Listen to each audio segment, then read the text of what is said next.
Hello all. So working on the Gilson some more, and as you can see we got a few things off. I got the governor weight off, the governor collar is still stuck, not a big deal right now. What else? Grease cups are off, crank guard's off, that's all over there. Just working on this clutch, and well, it's interesting. That's not the crank. This entire thing is the clutch, which is weird to me because it just seems unnecessarily long, but hey, I didn't build it. So we've got everything pretty much freed up. That's your brake band there. That goes on there and then stops things from moving or moves things. You can kind of see back here. There's one more collar there to here. So I think this now comes off of this collar here, but I don't know. And we also don't have anything long enough because that is a through hole, but the crank is about, I can't reach that far in. So about 9 inches, 10 inches or so. So that's what we've been working on. Haven't done anything with the head yet. Probably should, just see if it'll fire up, but get all the external stuff off and then work on the main engine. So I guess I can show you the bits and pieces of the clutch. There's not really much going on right now. We're just letting that soak to see if we can get a puller or something on there. So that's your counterweight. That collar sits on there and holds the rest of the clutch together. The rest of the clutch is over here and over here. So there's your handle bolt, grub screw that holds the clutch on. Your lock bolt that works with your arm down here. And that there. That works with that guy there, so that's what that notch is for. Pulley, obviously. Now it is reversible, which is kind of neat. So it was bolted on this way, so it brings it in closer to the engine, like such. So that's about right there. But I guess for different application, you could have it like this. And now that's sticking out that much further. So remember before we were about there, now we're there. So it is kind of a really nice clutch to be able to do that. Yeah, you can get a better feel for it there. We've got about a little better than 1 inch, and here we've got almost 3 inches. So, kind of nifty. Figured we'd show you that. So this bolts on there from the other side. That pin goes through there. Obviously it's a little tight because it's needing to be lubed and cleaned. So we don't know the last time this thing actually functioned. That roller doesn't look too bad. It does move. Oops.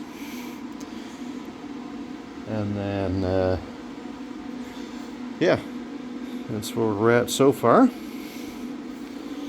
So we got the crank guard off, the push rod's off, the rocker's off. We did that in the last video. Big bolt for that. I probably will take this collar off. That one here comes off, and then you can take the handle off just to clean it and lube it up properly. Like, there's no play at all in this, which is nice. So, oh, never mind, there is. But free play, that's fine. You want a little bit of free play in the handle. Scraped most of that gunk out, just lubed up the cylinder because why not? And this thing, kind of like the Acadia, it just spins so effortlessly. So I'm happy there.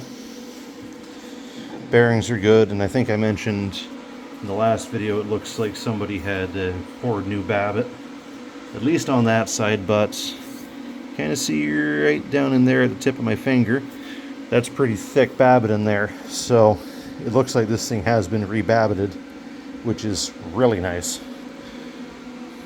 So yeah, that's about it for now, I guess. When we get going at it again, I will try and bring my tripod out, maybe set that up on the bench, and then just work on the head.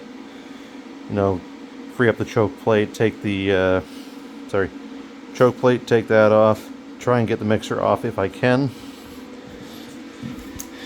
The exhaust, I put that on, I know that comes off. Take the valves out, clean them all up, see if we can get that. It's starting to move.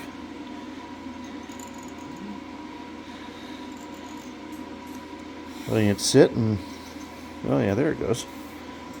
Deep creep is a wonderful, wonderful thing. As I've mentioned quite a few times in my videos, that's all I use on this stuff now. That's perfect.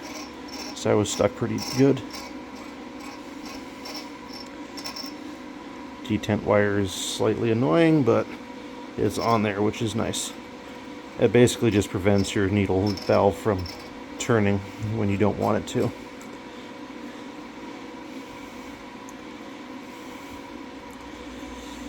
Holy needle valve.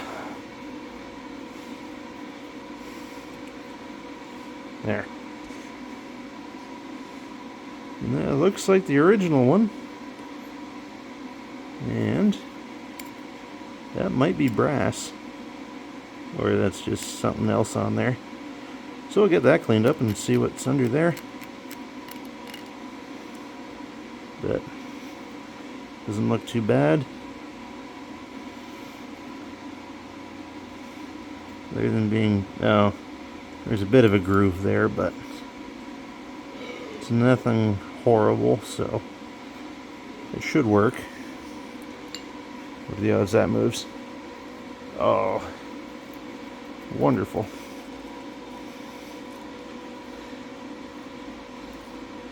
So choke plate moves now. Sorry, I'm not filming, I'm watching. Good. See all the gunk falling out of there. So that's freed up now, which is very nice. Needle valves out. I guess just got to do the valves. Get all that cleaned out. You might recognize that muffler. It was off my Bulldog when I first got it. I put that muffler on there. Then got the proper muffler, so that's been sitting on the shelf of parts. So we figured, hey, it looks right. And yeah, fit no problem.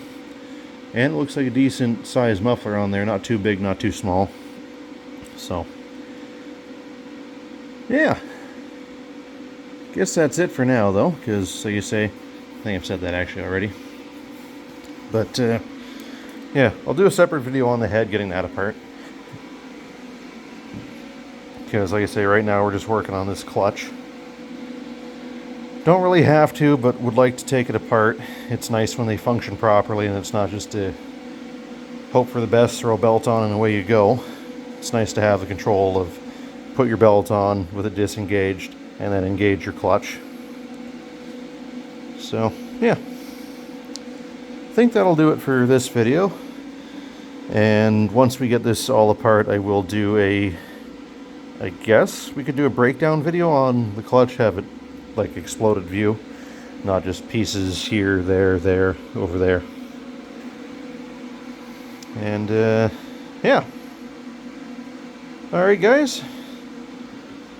Thanks for watching. Really do appreciate it. And we will talk to you in the next one.